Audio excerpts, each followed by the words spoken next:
When sexual function declines, that's scary, at least for men. On today's podcast, we're looking at the topic, The Flag Still Flies. Thanks for joining us for the Eat Plants, Feel Whole podcast, a program designed to help you harness the healing power of plants and transform your health. I'm your host, Todd Chobatar. I serve as publisher and editor-in-chief of Advent Health Press. And today we're talking to lifestyle medicine specialist, Dr. George Guthrie. Dr. Guthrie, welcome. It's a pleasure to be here, Todd. Today's topic is going to be an interesting one for us to discuss, sexual dysfunction. Can you tell me, how does that tie in to lifestyle medicine and some of the things that you deal with as a physician? Well, it ends up that sexual dysfunction, sometimes called erectile dysfunction, where the man's sexual organs don't work as they used to, is related to chronic diseases. We've talked in past podcasts about the big four, that one of the problems that happens is blood vessels begin to get plugged up, and indeed other parts of the body have dysfunction. We actually consider erectile dysfunction, the inability for a male to have an erection, to be a red flag for heart disease. So it's very closely tied in with both heart disease, diabetes, hypertension, and whatnot. Now, that's something I didn't know, that connection between erectile dysfunction and heart disease. So that may be something that's kind of an initial wake-up call, if you will, to it absolutely can be. And to make it worse, many of the medications that are used to treat this kind of bad four, the metabolic syndrome, also tend to make to decrease sexual function. So that's something that's playing a factor in this as well. So tell me a little bit about this, because to me this is fascinating. What is that connection between sexual dysfunction, particularly in men, and kind of the overall things that are going on in the body that could affect that? Well, to really understand that, we need to talk a little bit about the physiology of the sexual experience. Okay. So it all starts in the brain. So the brain has an interest, and of course, men are wired with the testosterone. We tend to have a little more sexual drive than the women do. So when it's activated in the brain, there are nerves that then take the message down the spinal cord and end up at the blood vessels that feed the, for lack of a better word, balloons within the male penis. Okay. Now, these are, I suppose we could call, they're not exactly hollow because they have little fibers in them, but they're considered a balloon. Okay. So when for an easy metaphor that I can understand. Yeah, we'll try to call it that way. Okay. So when the blood vessel is then opened up, that allows the blood flow to go into these balloons, and it flows fast enough to pinch shut the exit. So when that's plugged up, of course, the balloons fill up completely, and there's the firmness necessary for sexual intercourse. Okay. So it's important for when you talk about the whole mechanism, for the mental part to be there, for the nerve part to be there, and for the vascular part to be there. So all three playing a part. All three need to work. For example, if a man's had a heart attack, he's often afraid that maybe he'd have a heart attack if he was having sex. So that fear might keep things from happening in the brain. If someone has diabetes, for example, they may have a neuropathy. So the nerves that take the message from the brain down to the penile arteries may be disrupted. So there's less of a message. The blood vessels may actually be plugged to the point where there's not enough blood that can come through, as in heart disease. And it's rather interesting. The size of the artery that goes to the penis is about the same size as the one that goes to the heart muscle. So if you're having a problem in one place, you're likely to have a problem in the other place. Which is that overall body effect then? All the blood vessels are affected, and including those. We consider erectile dysfunction as to be a red flag for heart disease. If your penis is not erecting as it should, then that may be a sign that you're also at risk for a heart attack. So is this something in your experience that, I mean, I don't know, maybe it's stereotypical, but it seems like men are less likely to go off to the doctor to get checked out when, you know, some physical normalities, start happening. I don't want to go see a doctor. I'm fine. It'll all straighten itself out. And so instead of going to the doctor, they wait for an emergency, and then they go to the ED, which emergency department and erectile dysfunction. Okay. So that could be the emergency I'm looking for. That could be the emergency, but it probably won't end up in the ED. It's probably the heart attack that does that. But that's a key point, because whatever it takes for someone to sort of get that sense that, okay, something's not right in the body, I may need to go get checked out and see what kinds of changes I need to make in my life. As it comes to me as a physician, usually someone is coming in for something else. The man will come in because he's got a sinus infection, or maybe it's a blood pressure check. And then just as I'm walking out the door, it's like, oh, by the way, doc, could I have one of those pills? Right? And then the story comes out kind of at the last minute that he's got some trouble with erectile function and would like some help with that. So that's often the context in which we see it. And, of course, it's important to help folks with that. We do have some medications which can help. Most of those, interestingly enough, work by amplifying the message of the nerve and making the blood vessel open a little more.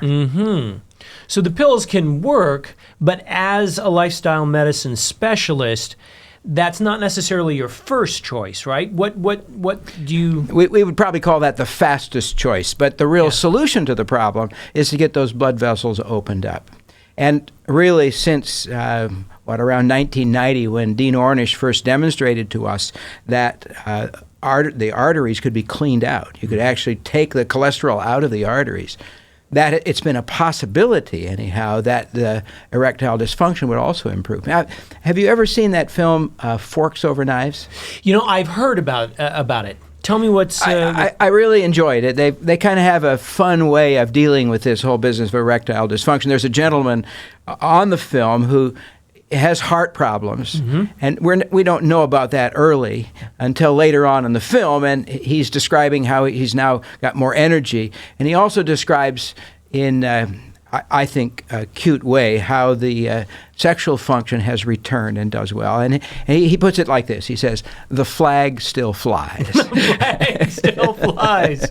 And, that put a smile on my face when I saw the big smile on his face. And I've certainly seen that happen in my own patients as well. People who make lifestyle changes to reverse heart disease, to manage that diabetes, to get underneath the basic metabolic problems of this metabolic syndrome, will find that their sexual function improves as well. Which is fantastic, because what I hear you saying is that when we address some of the body's underlying issues with positive lifestyle choices, there are a number of things that are affected, sexual dysfunction being one of them. Exactly. I mean, here's an example.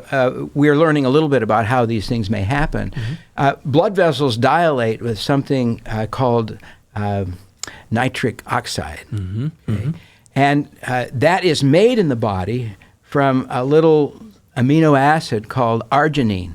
It's got 3 of the little nitrogens sitting on the end, and the body breaks those out.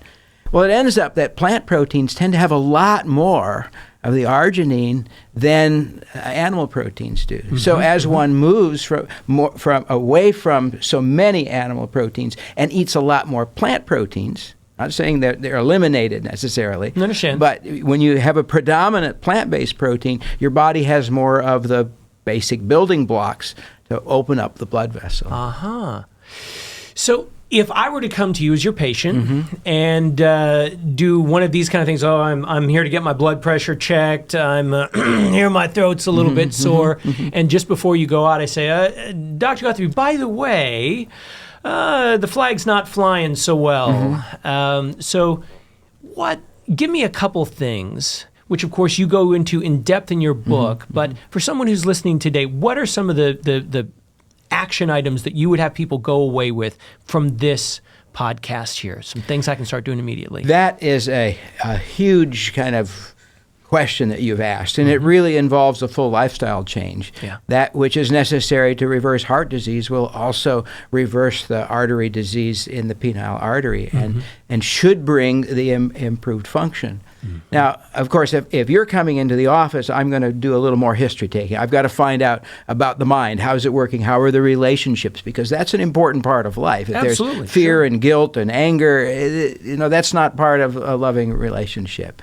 I want to find out about a nerve problem. Certainly, we want to get diabetes under control. I would love to, since you came in with elevated blood pressure, I would like to have you lose a little weight, bring that blood pressure down, increase the potassium in your diet, lots of fruits and vegetables. And as you do that, I'm very likely to be able to remove that blood pressure medicine, which has a good chance of interfering with the function of that penile artery as well. So it's not a fast process.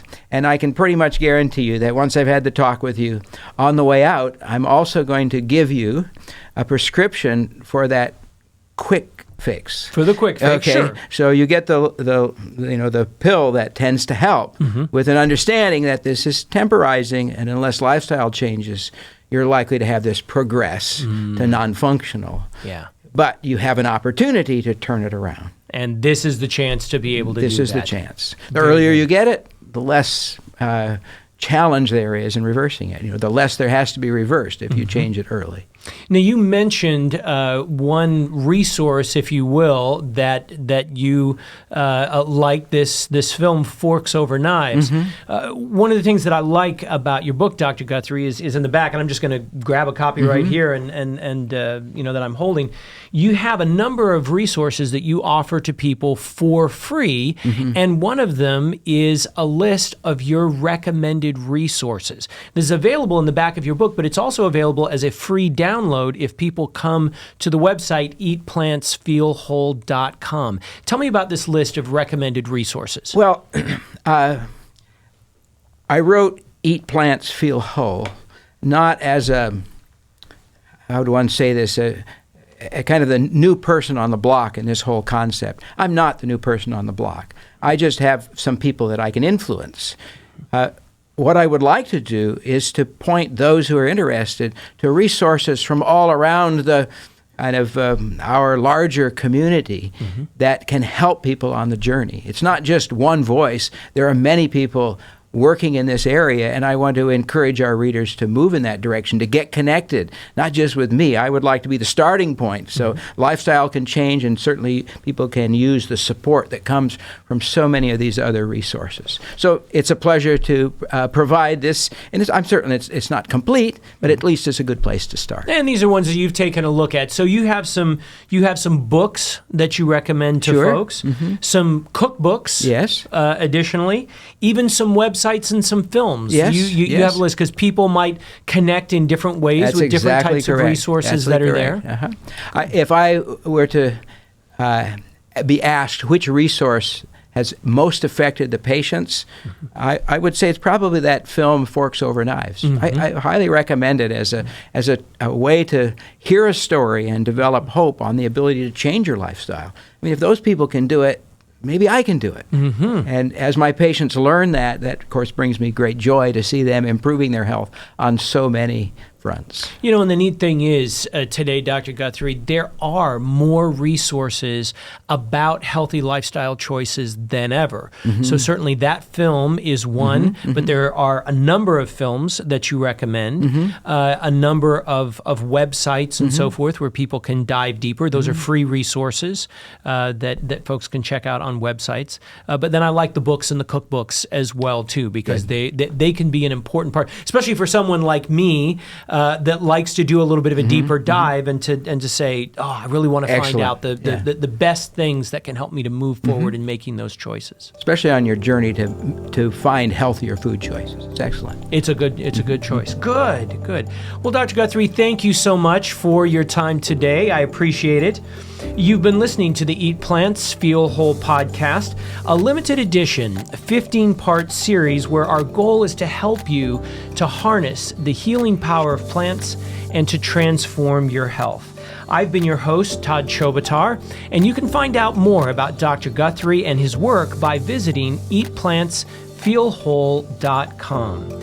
And if you'd like to discover other great resources that can help you to feel whole in mind, body, and spirit, then I encourage you to go to adventhealthpress.com. And while you're there, Please feel free to sign up for our newsletter where you will find additional health tips, some leadership wisdom, and also many giveaways that we do as part of that newsletter. Thank you so much for joining us today.